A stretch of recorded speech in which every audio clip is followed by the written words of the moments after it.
Bienvenidos a Sala de Artistas de TV USAC de la Tricentenaria Universidad de San Carlos. Esta mañana les tenemos una sorpresa extraordinaria. Tenemos nuestro invitado es alguien graduado del Colegio Alemán, en principio. Luego, arquitecto por la Universidad Landívar, de la competencia, lamentablemente, ¿verdad ustedes? Y licenciado en arte con especialidad en música de la Escuela Superior de Arte de esta casa de estudios. Se trata de alguien que es parte del imaginario de los guatemaltecos. Cuando uno piensa, les voy a dar una pista, cuando uno piensa en Alush Nahual, automáticamente piensa en él. Así que bienvenimos la presencia en el set de TV USAC a Paulo Alvarado. Bienvenido, Paulo. Gracias, un honor y un muy gusto amable tenerte por aquí. Gracias, gracias. Ya dimos ahí algunos tips de quién es Paulo Alvarado y de dónde venís, ¿verdad? Así que vos, por favor, contarle a tu público esta parte que nosotros aludimos muy como generalmente. Bueno, gracias. En primer lugar, un gran saludo a toda la Tricentenaria. Yo tengo, pues, como lo acabas de decir, el gran privilegio de haberme graduado como licenciado en música por esta casa de estudios. Es algo que me llena de orgullo. Mi papá fue sancarlista y en su momento me dijo, mira, está complicada la situación. Mejor estudias en una universidad privada en lo que pasa esta situación, no sea que pares cargando tierra antes de tiempo. Y esa fue la razón por la que básicamente no estudié de origen acá, en la USAC. Pero años después se abrió la posibilidad de sacar una licenciatura en arte y para mí fue excelente eso. Y eso nos llega pues a todo lo que sucedió antes. Yo tuve el privilegio de nacer en una familia de músicos. Mi papá era músico, mi mamá era música. Ellos se conocieron por esa razón. Años atrás, cuando todavía mi viejo había ganado una beca para estudiar en Inglaterra y que le preguntaron, ¿por qué escogiste irte a Inglaterra? Lo que él respondió fue, yo no escogí nada, era lo que había, simplemente me fui. Era una época difícil para conseguir esa clase de estipendios y lo que sucedió fue que ahí conoció a mi mamá, vivieron algunos años juntos allá, cuando de pronto el presidente Idígoras llamó a mi viejo y le dijo, miren, necesitamos que venga a fundar una escuela para maestros de música en Guatemala. Y esa fue la razón por la que él, consultando con mi mamá, le preguntó, ¿qué pensás? Yo ya hice mi vida acá. Se fue por una beca de 10 meses y se quedó 13 años. En Inglaterra. En Inglaterra. Y conoció algunas otras partes de Europa, claro. ¿Pensás que deberíamos regresar a Guate? Y mi mamá le preguntó, bueno, ¿y cómo es Guatemala realmente?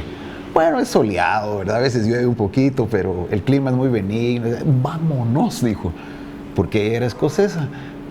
Y Escocia es un lugar muy lindo, verde, pero gris también. Sí, llueve mucho y hace mucho frío. Húmedo, además, sí. Agarró todas sus cosas, nada de que voy a ir a conocer la familia, vámonos con todo de una.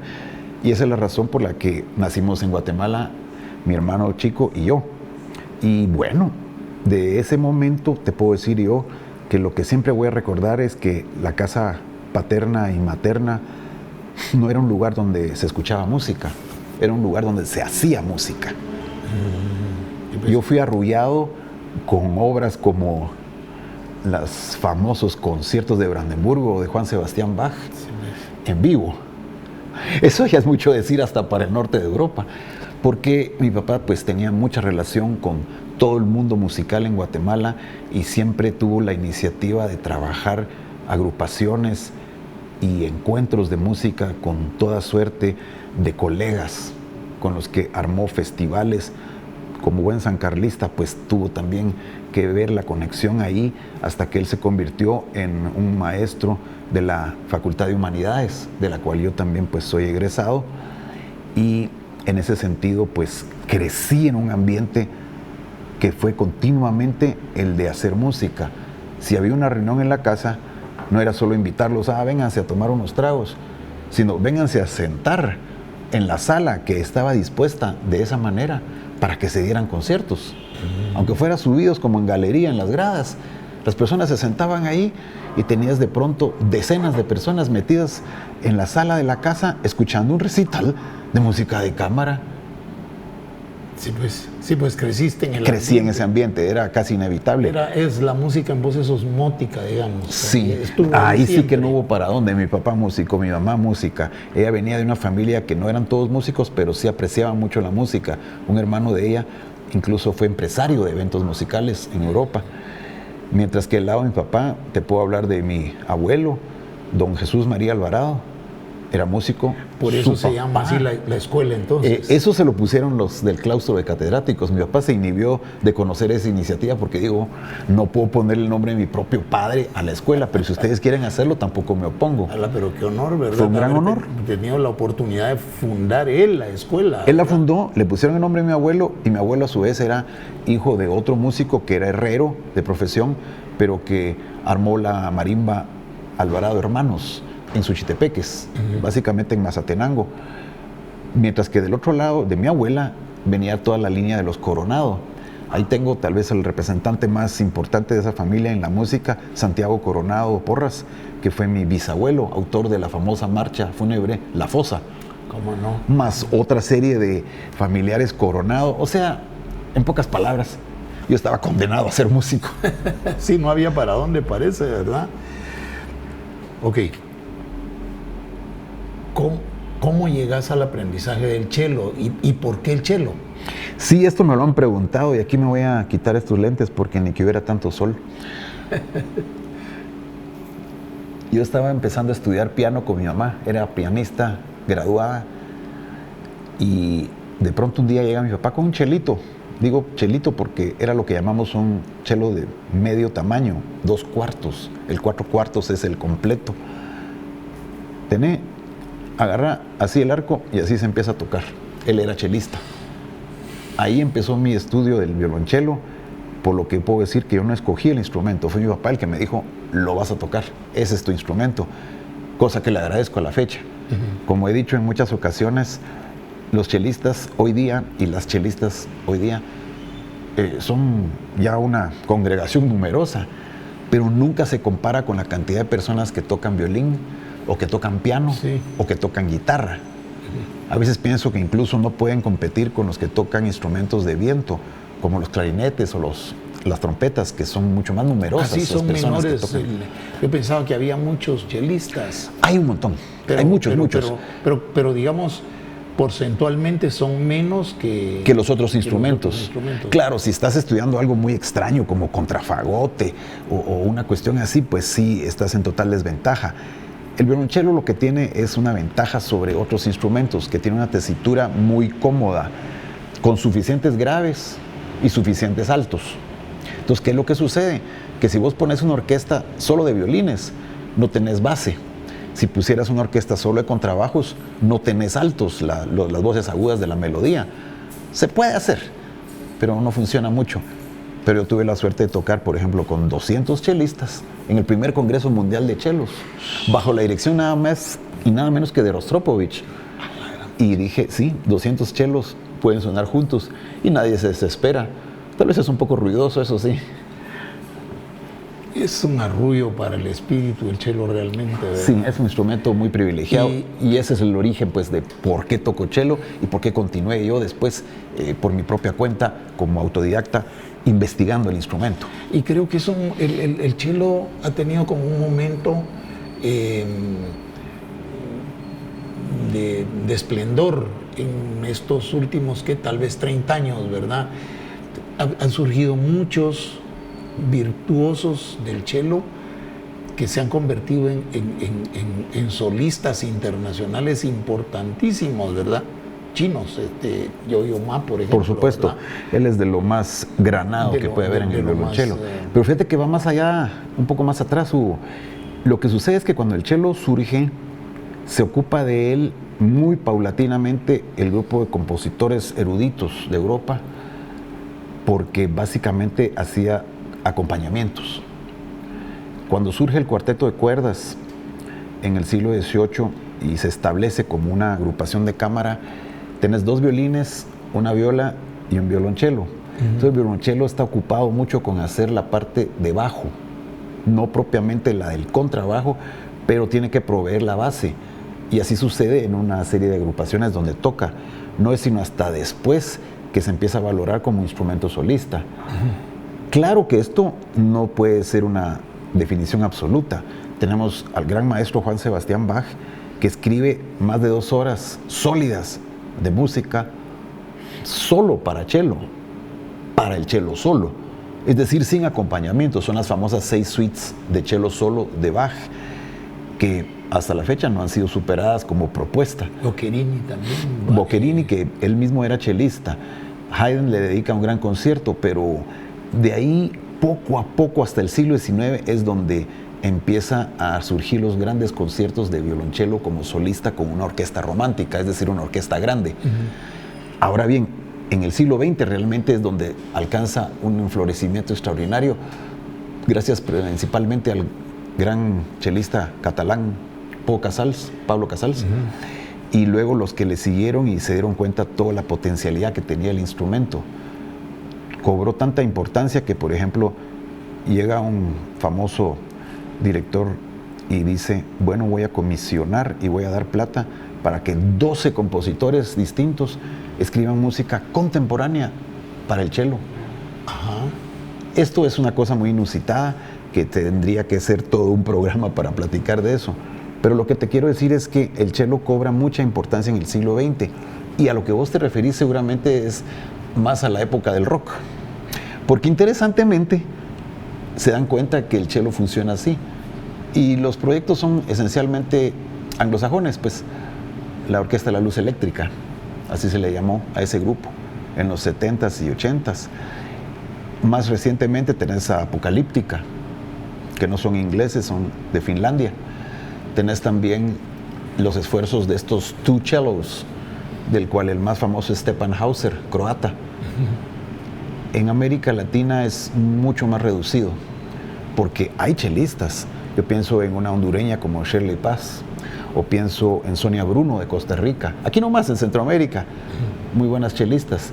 Y claro, hay más, por supuesto, en México, en Sudamérica, no digamos en los Estados Unidos, pero son pocas las propuestas que llegan a tener todavía, siento yo, en el ámbito del rock, una preponderancia del instrumento, porque puede hacer lo que hace una guitarra eléctrica, pero no es tan fácil de llevar. El primer problema es que tenés que tocar sentado, y como lo hacía yo, tocar de pie implica una perilla larga, implica tener que arrastrarlo, implica que te puedes caer con él, no lo puedes llevar cargado. Cuando subís en la guitarra estás cómodo, cuando subís en el violín estás cerca de vos, en el cello te alejas de vos. Es un instrumento ambiguo. Y difícil de dominar, de seguro. Sí, ¿verdad? sí, la afinación es un problema serio para casi cualquier chelista. Cada vez que pones un dedo, tienes que afinar, es como escribir a mano. Cuando tocas un teclado es como escribir con un teclado. Cada dedo es una letra. En cambio, cuando escribís a mano, te sobra una mano y tenés que usar toda la otra mano, si sos derecho o zurdo, para crear letra por letra. Eso pasa con un instrumento como el violonchelo. Cada nota hay que afinarla cada vez que la tocas, toda tu vida. Pues la grande. Es sorprendente que siendo vos quien sos, sabiendo, llegado a ser quien sos, seas autodidacta. Hay siempre, indudablemente, atrás de cualquier artista virtuoso, un trabajo extraordinario, una base de trabajo extraordinaria. Es decir, al dominio de ninguna disciplina se llega desde la cama, digamos, pues, ¿verdad? O desde la pura imaginación tampoco, ¿verdad? Es decir, los mismos escritores son gente que trabaja toda la vida para desarrollarse. Los virtuosos naturales existen, pero son muy pocos, ¿verdad? ¿Cómo llegás vos, siendo autodidacta, sin haber pasado por el conservatorio? Y pues te rogaría que contaras eso también. ¿Cómo llegás al dominio de autodidacta del instrumento? Fíjate que hay una base teórica que se necesita, y como vos bien dijiste, también hay condiciones naturales que se tienen que dar. Está comprobado científicamente que hay una genética, por ejemplo, que te dispone o te predispone a la facilidad para el dibujo. o a la facilidad para ser escritor o escritora. Para la palabra hablada. Exacto, para todo, ¿verdad? Para la misma elocuencia. En el caso de la música, esto da lugar incluso al estudio de las llamadas familias musicales. Mi familia es un caso así. Tengo ahí pues a todo el lado Alvarado, el lado Coronado y lo que traje también de mi mamá. Pero lo interesante acá, incluso va más allá de eso, es el hecho de que por muy buena que sea la piedra en bruto, hay que tallarla, ¿verdad? Ajá. Y en ese sentido yo sí soy hijo de una formación disciplinada y académica, bien que no fue tal vez dentro de lo institucional, que es diferente. Sí. Porque no es lo escolástico. Sí hay academia, lo que no hay es la institución propiamente. Sí. Y mi papá me enseñó lo suficiente para que arrancando a partir de ahí yo pudiera ya trabajar por mi propia inquietud en sacarle raja al instrumento. Yo de hecho desde pequeño siempre oí música en mi cabeza y pues no voy a decir que tal vez era una alucinación, sino simplemente la síntesis que en el cerebro haces de tus estímulos. Eventualmente se convirtió en la oportunidad de empezar a hacer música por mi cuenta, es decir, crear yo mismo mi música. Y así empecé a escribir mis primeras piezas. Hoy cuando regreso a eso, me pongo a pensar que no soy ningún tipo de niño prodigio. Yo no era alguien que venía y podía tocar cualquier cosa en el instrumento cuando tenía 4 años. Tampoco fui un compositor así precoz que podría haber dicho, mi primera sinfonía la hice cuando tenía 10. No, eso no es cierto, pues. Yo tuve que llegar por un proceso bastante empírico, pero entendido bien el empirismo como la experiencia, el adquirir conocimientos por hacerlo uno mismo o una misma, no simplemente porque uno aprendió tal cosa en un libro o sacó tal cartón que ahora de repente ya sabes y ya podés. No es lo mismo. Entonces, esa combinación fue necesaria para poder dar el resultado que tenemos y es el hecho de que yo me dedique hoy día, para resumirlo, a la composición musical, a la producción musical, a tocar el violonchelo y a hacer investigación musical. Okay. Todo esto pues resume lo que yo haría y realmente es interesante ver que llegué a ese instrumento y llegué a lo que puedo hacer por la ayuda de varias personas a quienes estoy muy agradecido. En música antigua, en la música clásica académica que conocemos, la música de Guatemala, que los músicos guatemaltecos somos los primeros que no la vemos bien, es una tristeza, pero los que sí la valoran pues han descubierto el tesoro que es, y por supuesto la música contemporánea y el rock. Bueno, mira, pues en este primer segmento presentamos a Paulo Alvarado y él nos ha contado cabalmente quién es, pero viene el tuétano, lo más importante de esta reunión, de este conversatorio, de este compartimiento con este artista extraordinario. Por favor, no se vayan, volvemos en el segundo segmento de su sala de artistas. Estamos de vuelta en Sala de Artistas en el segundo segmento de esta convivencia extraordinaria con Paulo Alvarado. Vamos a ver, como decíamos al principio, vos sos parte del imaginario del guatemalteco. Cuando uno piensa en música popular, por un lado, piensa en Alush Nahual, pero cuando piensa uno en Alush Nahual, piensa en el apellido, piensa en los Aguilar, pero sobre todo también en vos, y vos subido ahí en el escenario tocando tu violonchelo, ¿verdad vos?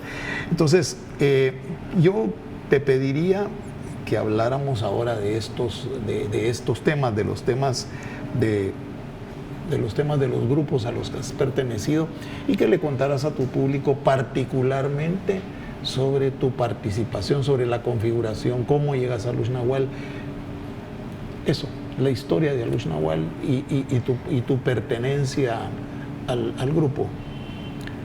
La historia de Alush comienza con un embrión que se dio cuando estábamos en la secundaria, los hermanos Álvaro y Pluvio Aguilar y yo. Éramos estudiantes del colegio alemán y curiosamente nuestro baterista fue el subdirector del colegio. Esto debido a que le habían aconsejado por problemas que había sufrido de polio siendo él más joven para que pudiera hacer ejercicio con las muñecas.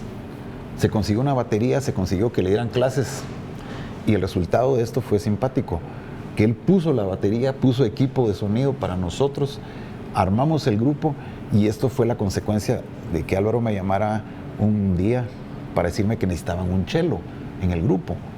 ¿Y para qué? Le dije yo.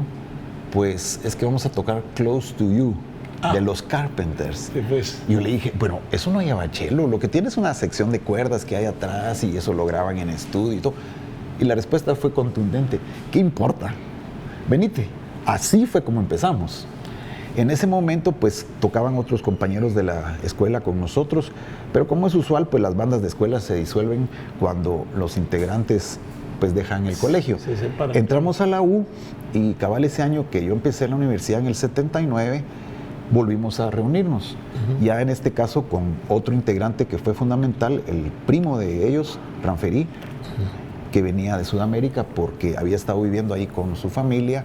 Su papá era en ese momento alguien que estaba contratado por la Organización Panamericana de Salud como doctor.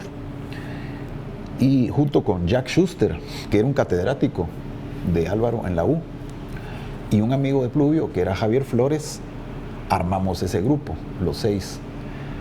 ¿Y cómo le vamos a poner?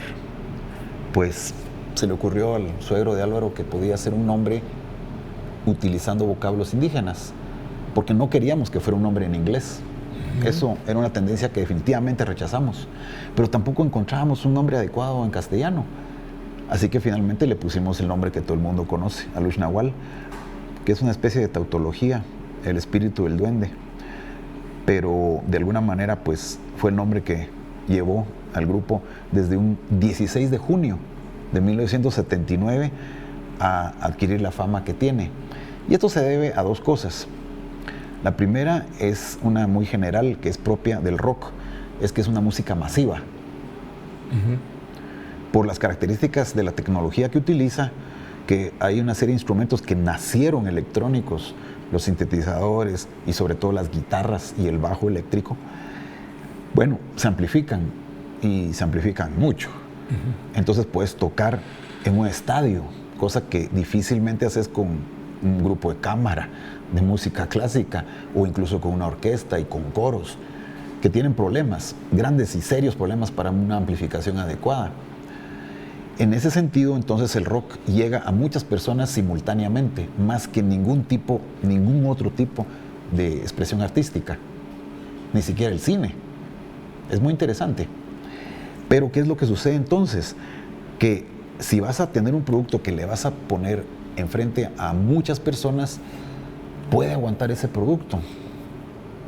Y ahí es donde entra la reunión de intuiciones que llamamos talento, según dice Joaquín Orellana, porque teníamos muchas intuiciones en el grupo.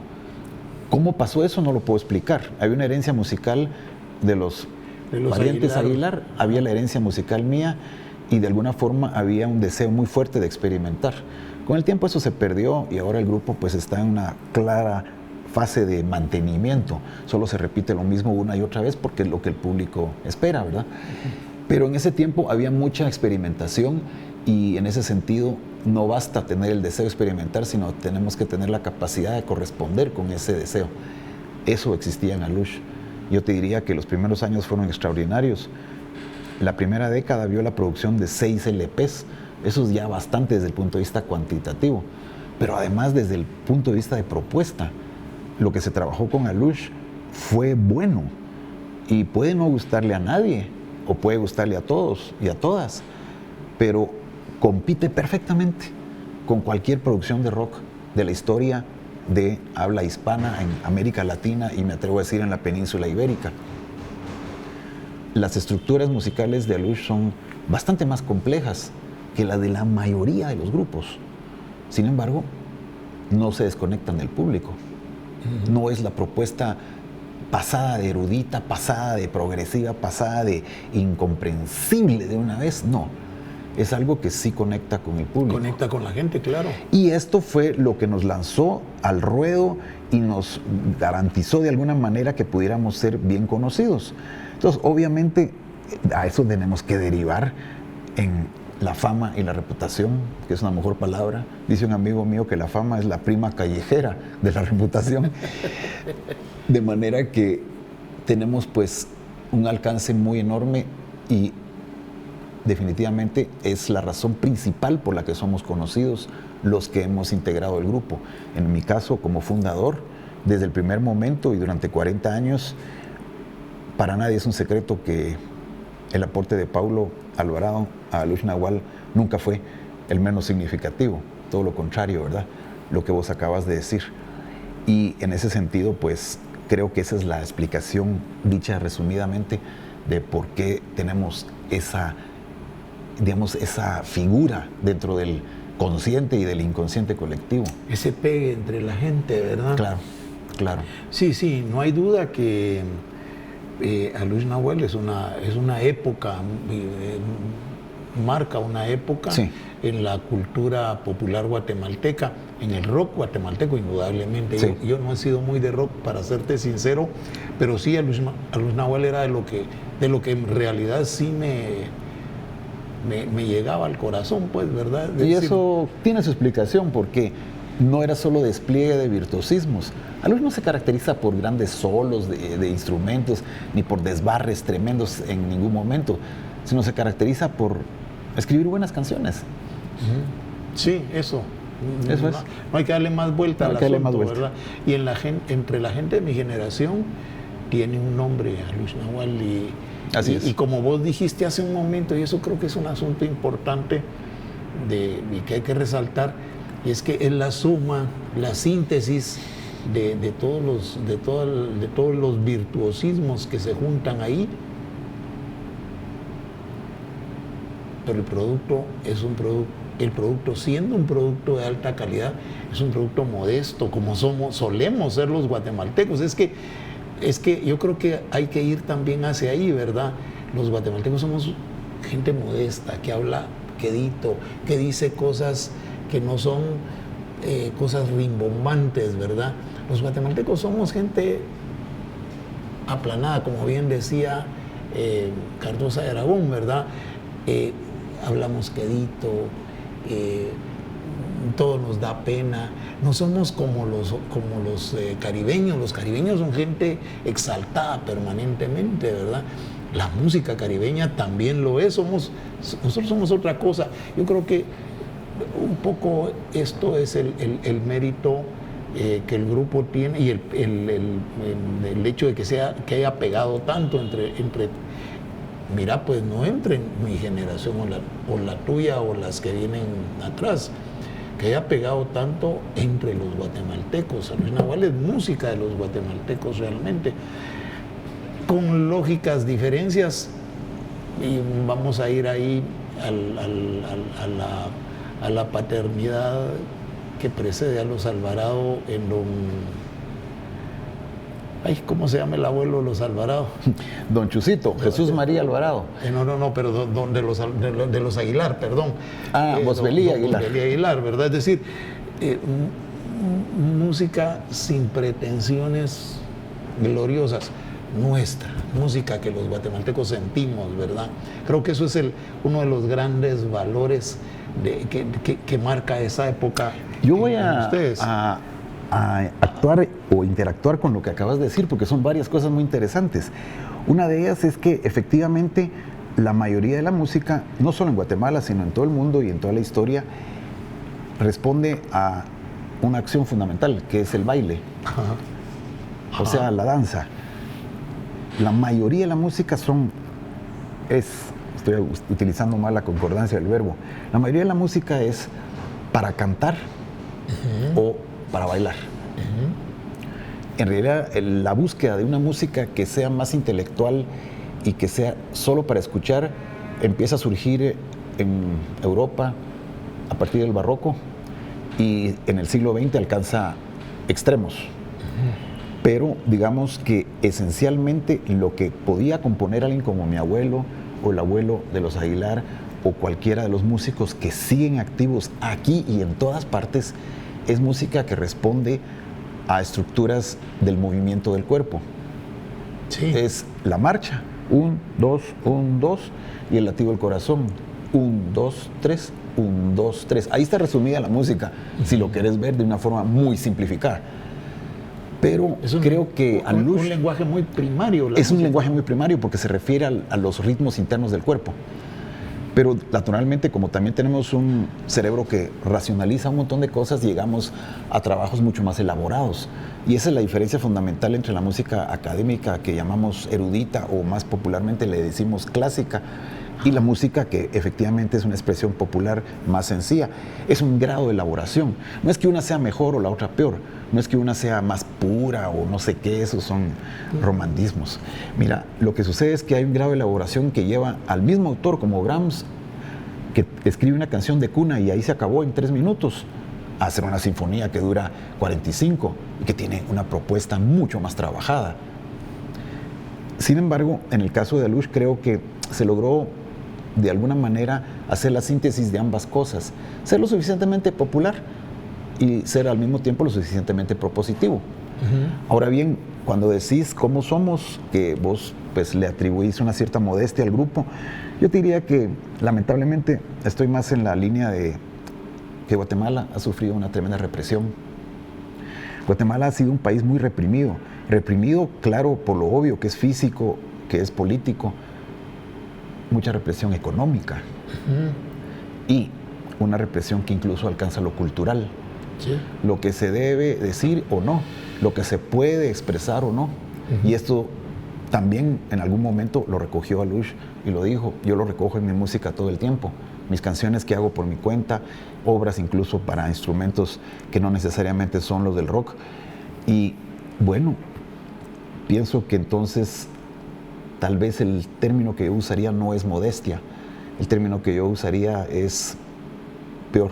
Es una autorrepresión. Aprendemos a ser callados y por eso es que nos expresamos, como vos decís, en voz baja. Son 500 años de vasallaje, ¿verdad? Sí, y esto pues tiene mucho que ver con la forma en que se estableció la sociedad en Guatemala y quienes tenían, como se dice popularmente, la sartén por el mango y lo siguen teniendo a la fecha. Con nuevos actores, claro, que no vamos a entrar aquí a hacer pues toda una disquisición política del asunto, pero que no es el objeto, mantienen, hoy por lo menos, mantienen en el mismo estado Guatemala desde hace siglos, como vos acabas de decir. Ok. ¿Otros grupos a los que Paulo Alvarado haya pertenecido? Bueno, notablemente la Sinfónica Juvenil que fundó mi papá, el maestro Manuel Alvarado, en 1970. Esto fue la experiencia de tocar en una orquesta desde Huiro y que fue sumamente enriquecedor como momento para poder aprender sobre los instrumentos y sobre todo el trabajo colectivo. En aquel tiempo no se hablaba de cuotas, por ejemplo. Ahí ven chicas y chicos que estaban básicamente porque podían o no tocar. Entonces, si el mejor para tal cosa era fulano o la mejor era sutana, pues a ese lo ponemos. No había necesidad de decir, mire, cuántos hombres hay, cuántas mujeres hay. Era una cuestión que se basaba en el deseo de hacer música y la competencia para hacerla. Esa fue una experiencia fundamental. Para hacerla cabalmente, eso es como debiera ser. Por mérito. Por mérito, pues claro. Ahora bien, en el sentido de la música popular, también tengo una experiencia curiosa que voy a compartir en un momento, pero hay un grupo en medio con el que trabajamos 31 años seguidos e hicimos un montón, que fue el Cuarteto Contemporáneo de Guatemala. Ah, ¿cómo no? Sí, sí. Los actuales integrantes que quedan somos 3 de los originales y uno que llegó muy pronto después, los maestros Maco Barrios, Alex Salazar y Otto Santizo. Y con ellos tuvimos la dicha de poder hacer de todo. Maco siempre decía que el grupo era todoterreno, como que fuera un vehículo, porque igual hacíamos la presentación de algo muy clásico, entre comillas, los 300 años de Arcángelo Corelli y trío sonatas y concerti y todo lo que querrás con palabras bonitas. Y a la vez siguiente, pues una cuestión donde nos podíamos estar en el suelo y tocar contra una película o hacer cosas que asustaran al público. El Cuarteto Contemporáneo grabó varios discos, hizo una labor que no ha hecho ningún grupo de cámara, de música de cámara, que yo sepa, en la historia de Centroamérica. Y bueno, en la expresión popular tuve la dicha también de integrar durante algunos años un grupo de la Universidad de San Carlos. Digo de la Universidad de San Carlos porque todos eran básicamente estudiantes de la U y lo que ocurrió ahí fue que yo llegaba a unos ensayos donde no estaba tocando yo por acompañar a la mamá de mis hijos. Sí, pues. Pero ¿qué sucedió? Que yo dije, bueno, ¿qué estoy haciendo acá si no estoy tocando algo? Y fundamos un grupito que se llamó Nuevo Amanecer. Siempre nos reíamos de nosotros mismos diciendo que parecía Grupo de Alcohólicos Anónimos por el nombre. Pero con ese grupo llegamos a tocar bastante en lugares como escuelas, en barrios, en lugares marginales, y culminamos de alguna manera en el Olof Palme, que tuvo lugar a principios de los 90, un festival con muchos artistas invitados de otros países y que era una expresión muy fuerte de lo que veíamos como la necesidad de decir a través del arte, pero con arte, ¿verdad? Ojo, no solamente usarlo de pretexto, lo que nos parece o no nos parece de la sociedad, ¿verdad? Sí, pues, sí, es una responsabilidad de los artistas. Y ese grupo también, pues tenía mucho más la línea de ser una especie de trova experimental. Para que cerremos este segmento, contanos sobre tus autores académicos. ¿Cuáles son tus autores preferidos? Bueno, yo te diría que empiezo haciendo referencia al inevitable, que es Johann Sebastian Bach. Pero eso como que todo el mundo lo va a decir, ¿verdad? En realidad yo soy hijo de mi tiempo y trato de ser apóstol de la música de mi tiempo. Si te vas al otro extremo, yo te diría que me identifico grandemente con el compositor austriaco Alban Berg. Berg nació en 1885, desarrolló su carrera, que no fue muy larga porque murió relativamente joven en el siglo XX. Es uno de los herederos de la llamada Segunda Escuela Vienesa. Aquí nos ponemos complicados, no, pero básicamente es la teoría musical que llevó a lo que se llama la música dodecafónica y eventualmente a la música serial. Lo que sucede con Berg y lo que lo aparta de su maestro, Arnold Schoenberg, y de la mayoría de los que han tratado de escribir así, es que él no se olvida del corazón. Sigue teniendo un corazón profundamente arraigado en la música y es un romántico incorregible, a pesar de que usa las técnicas más avanzadas de su momento y hace una música que no es tonal en el sentido tradicional de 1900 para atrás. Entonces nos damos cuenta pues que ahí me estoy anclando en un autor que es muy particular y que no se conoce como se debería conocer, siento yo, por lo menos no en Guatemala. Pero por supuesto, para solo enumerarlos, te diría yo que siempre me refiero a Johannes Brahms. Eso fue algo que me inculcó mi mamá. Y en los tiempos del siglo XX, no te puedo decir que me guste todo, pero sí respeto, por supuesto, la producción de Bartók, de Stravinsky, de Prokofiev, de Shostakovich, de Rachmaninoff, muy variados. Oriente, digamos. Gente menos conocida en nuestro medio como Paul Hindemith, ¿verdad? Y por supuesto, dentro de los últimos años hay una serie de compositores que son muy interesantes por sus propuestas. Son muy numerosos, no voy a entrar a enumerarlos por eso mismo, pero creo que también tendría que decir que de la misma forma admiro la capacidad de los Beatles para hacer canciones, o Silvio Rodríguez, ¿verdad? Pablo Milanés, o Violeta Parra. Insoslayables, ¿verdad? Sí, o sea, para no hablar de más hay que insoslayables. poner cada quien en su lugar y decir, sí, ahí están, un Peter Gabriel, ¿verdad? Toda esta gente que son influencias fuertes en mi música, ¿Cómo no? Bob Fripp, que son muy variados, muy amplios, ¿verdad? Pues es horizontal el abanico. Se acabó el segundo segmento, volvemos con Paulo Alvarado en el tercer segmento y otra vez viene lo mejor de él. Por favor, no se vayan. Estamos de regreso con Paulo Alvarado en su sala de artistas de TV USAC de la Tricentenaria Universidad de San Carlos. Ahora quisiera que habláramos, Paulo, de tus proyectos. Mira, pues esto es un poco largo. Pasados, presentes y futuros. Sí, es un poco largo porque ya no estoy tan joven, ¿verdad? Es un poco largo y es como le decía a su papá uno cuando tenía 15 años. ¿Y vos qué vas a hacer con tu vida, mijo? A ver, contanos. Pues yo no sabía qué iba a hacer con mi vida, pero sí sabía qué iba a hacer con mi música. Ah, bueno. Y eso se convirtió en mi vida. Sí, pues, es interesante porque mi propio padre, habiendo sido músico, pero sobre todo docente musical, pues decía, sí, mira, seguí estudiando música y seguí avanzando en eso porque eso te va a abrir muchas puertas, lo cual fue muy cierto. Pero no te dediques profesionalmente a la música. Años después me decía, ay, de haber sabido te hubiera educado de otra manera. Eso pasa siempre. Hay una serie de cosas que resultan en la vida porque uno las diseñó y otra serie como uno no las diseñó. Sí, porque ahí estaban y la vida es así. No hay ya decía para Kierkegaard, de verdad, que somos básicamente 50% seres humanos porque el otro 50% es la circunstancia. Y en ese sentido, para ir a tu pregunta, mis proyectos han consistido esencialmente en lo que decía antes, en la composición musical que mantengo. Es una expresión que mantengo todo el tiempo.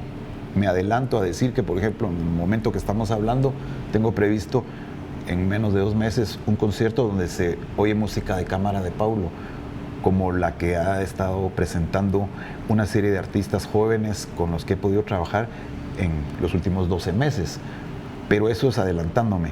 Yendo a lo que estaba haciendo, siempre he compuesto música. No es algo que tuvo una etapa en mi vida o que era porque alguien me comisionaba. Sí pasó eso, me comisionaban trabajo. Por ejemplo, más de 20 películas, entre las que se incluyen largometrajes, siempre de producciones guatemaltecas, han utilizado mi música. ¿Cómo no? He hecho música para más de 40 obras de teatro y danza, pues siempre obras dramáticas y contemporáneas, trabajando con toda suerte de coreógrafos y coreógrafas, con dramaturgos, con directores de escena. Ha sido muy interesante toda esta labor y eso permanece. Eso ha sido a lo largo de muchos años ya. Otra línea que he seguido ha sido la de la producción musical. Ajá. En ese sentido, creo que en 30 años he hecho más discos de los famosos CDs que ahora ya no tienen las personas ni dónde oírlos, que muchos de mis compañeros juntos. Todo producción guatemalteca. Música de la época colonial guatemalteca o de la era republicana o de la era contemporánea. Música de distintos tipos, por ejemplo, para la escena o para grupos de cámara o electrónica. Hace poco, muy hace poco, acabo de sacar un LP, regresando a los antiguos acetatos. Se produjo en España. Tengo que agradecer al gran maestro, el DJ Casta, que fue el que decidió hacer esto. Él me dijo, tenemos que sacar un LP con material tuyo. La mitad del disco, el lado A, son piezas de hace ya 30 años y la otra mitad, el lado B, es algo que creé en 2023 para otro artista, un artista plástico, el maestro Roberto Godoy. Saco el disco y ¿cómo le iba a poner? Pues le puse Antigua, porque de alguna manera recuerda todo lo antiguo, ¿verdad? Pero en ese sentido, pues tengo ya casi independientes, diferentes, unos 20 CDs de distintos tipos de música, toda guatemalteca. Y luego, pues también en ese sentido sigo tocando, toco mucho el cello, que lo he empleado como una herramienta para dar a conocer la música de Guatemala. Entonces puedes escuchar una pieza que adapté de bravura, de virtuosismo, de José Eulalio Samayoa, pero también puedes oír Río Polo Chic o Noches de Escuintla, porque el cello se da para todo esto. Sí. Y por supuesto la música de los autores contemporáneos guatemaltecos, Joaquín Orellana, Jorge Sarmientos, otros menos conocidos y menos difundidos como Enrique Anleu Díaz, como Enrique Solares, compositores interesantes. Y eso me lleva también a la otra parte de lo que hago, que es la investigación. Tuve el privilegio de trabajar durante unos años en la Dirección General de Investigación de la USAC, buscando precisamente dejar establecido qué había para cuarteto de cuerdas de Guatemala. Y eso te lleva pues a buscar mucha música en distintos lugares, archivos que pueden ser institucionales o personales, a encontrarse con sorpresas de, bueno, ¿y esto por qué no se había presentado? Ajá. Y sigo haciendo investigación de todo tipo de música porque es un campo fértil en un país como Guatemala que no está adecuadamente mapeado. Quienes más investigación han hecho realmente han sido extranjeros. Y ellos han dado a conocer muchas cosas de Guatemala que tocan en otras partes y hasta presumen que son de México, digamos, no porque le tenga alguna envidia a eso, sino porque no saben de geografía. Y en realidad es un poco irónico porque, por ejemplo, hace unos meses en México el famoso ensamble Onyx tocó una obra mía en la UNAM, en uno de los auditorios de la Universidad Autónoma de México. O sea, todo esto tiene conexión. Entonces sigo trabajando en estas áreas, digamos, y los proyectos actuales pues son esos, los sigo haciendo. A futuro mi idea es seguir produciendo más material, seguir sacando grabaciones que creo que ahora serán solo playlists y que vos los leas con un lector de QR, porque ya el disco físico es complicado y difícil de hacer, hasta por la sirena que nos está advirtiendo, ¿verdad? Que es una alarma de ya no hay dónde oír los discos. ¿Qué haces en ese momento? Pareciera muy metafórico el sonido que nos acompañó en este momento. Sí, cabalmente, muy puntual, ¿verdad? Vamos a ver, ¿has hecho música para películas, para teatro y para danza? Y para orquesta, y para grupos corales, y canciones, y para experimentación electrónica y de todo. Contanos esa experiencia. Mira, lo que sucede es que aquí tomo también una expresión del maestro Orellana cuando dice que él cree en la acústica total. Todo para mí es precisamente esa experiencia sonora. Si yo me quedo callado unos segundos, soy un cierto hum, un cierto zumbido que hay en el área, que no sé si se alcanza a escuchar.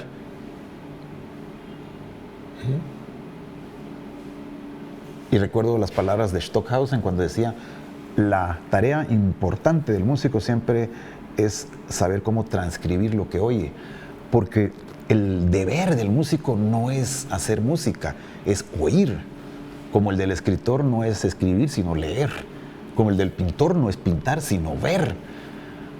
Entonces el músico o la música tenemos que escuchar, pero atentamente. Y en ese momento el objeto de nuestra escucha se vuelve arte, porque lo estamos contemplando. El sonido de los pájaros o del océano por sí mismo no es música, no es un arte musical, es un fenómeno de la naturaleza. Pero cuando lo contemplamos y empezamos a elaborarlo y a manipularlo, entonces se vuelve arte. Porque el arte es precisamente lo artificial, lo que hacemos los seres humanos, no lo que nos provee la naturaleza.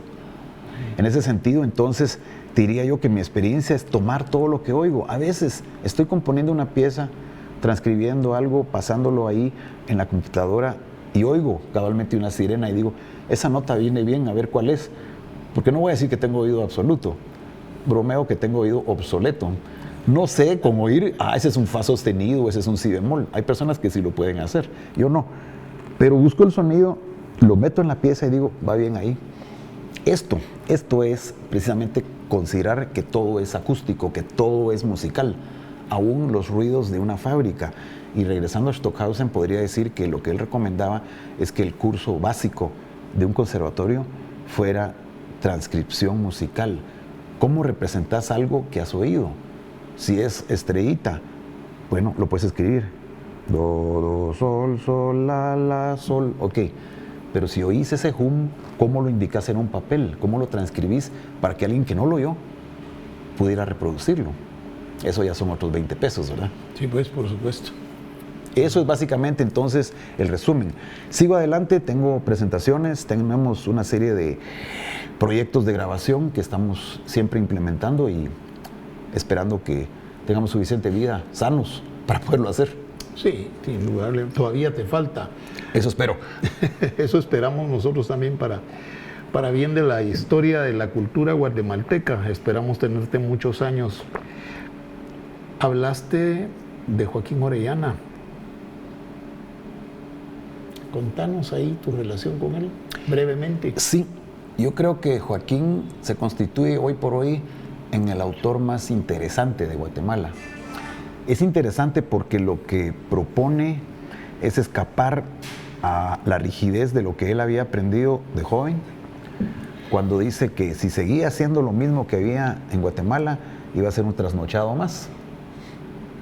Pero si solo se apegaba a lo que venía de otros lados, principalmente Europa, pues iba a ser un alienado más.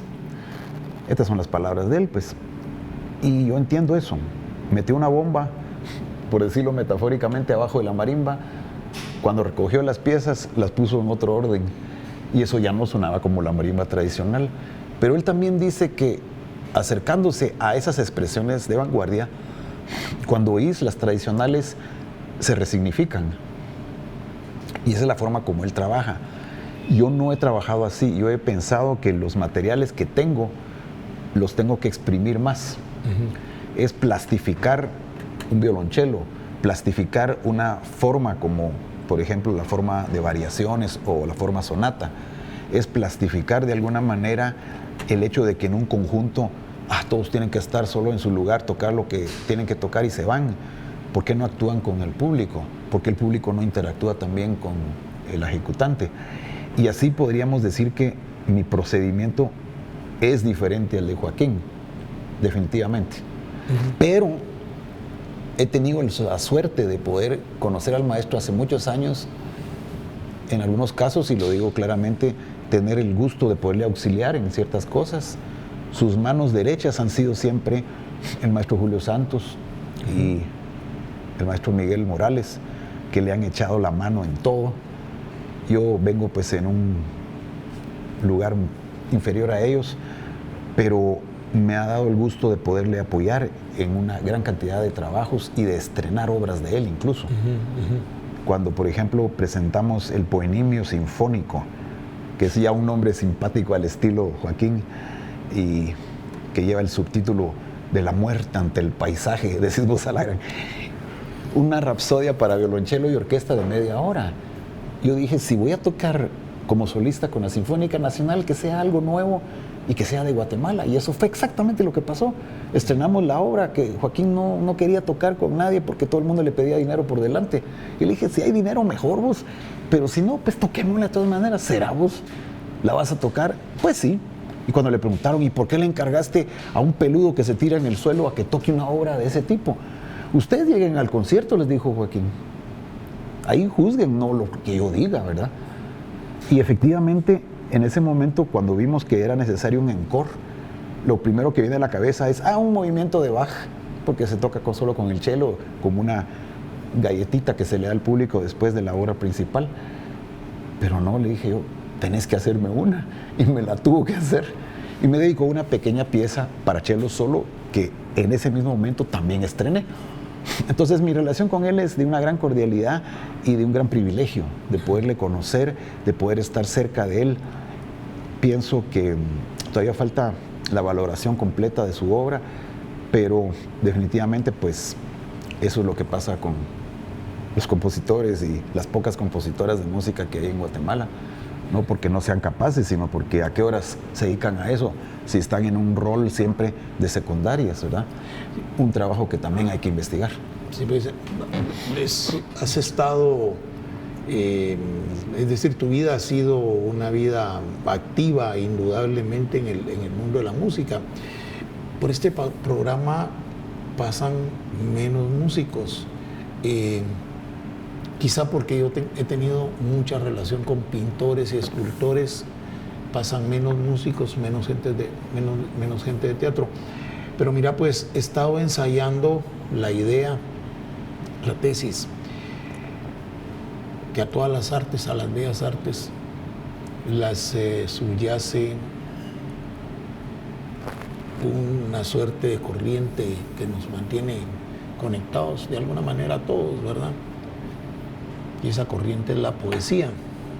Es decir, en todas las actividades artísticas, lo que subyace principalmente, indudablemente, es la poesía.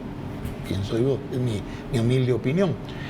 Y veo yo que también en la tuya, pues es decir, has estado hablando más o menos recurrentemente en estos mismos términos, siento yo. ¿Tengo razón o estoy picando piedra contra la pared? Fíjate que lo que ocurre con la expresión poética es que hay que entenderla no solo limitada a la escritura. Por supuesto, por eso te dije que a todas las artes. Mucho menos a pensar que se trata de metrificar o versificar palabras. No, por supuesto que no. La creación de la poesía consiste en la creación de imágenes. Eso. En cualquier arte, no solo en la literatura. Claro. Y efectivamente, esto que vos decís es cierto. Subyace a la creación de imágenes lo que se hace en música, sí se tiene bien claro que la primera razón del arte es el arte mismo. Su valor reside en lo estético. Secundariamente puede ser terapéutico, puede ser algo para usar el tiempo libre, puede ser una cosa que sea educativa, puede ser algo que te aleje de algún mal, puede ser algo que pues te entretenga, pero el arte tiene que estar arriba, incluso que una expresión política. Tiene que ser primario. O de otro tipo. Sí, tiene que ser primario. Lo demás, la ventaja que pueda sacar políticamente, que pueda sacar socialmente, que pueda sacar económicamente o incluso religiosamente, que la música se ha usado siempre para la religión, pues son secundarias al arte. La música que sobrevive es la buena música, no la que sirvió a algo no musical. Sí, por supuesto. ¿Verdad?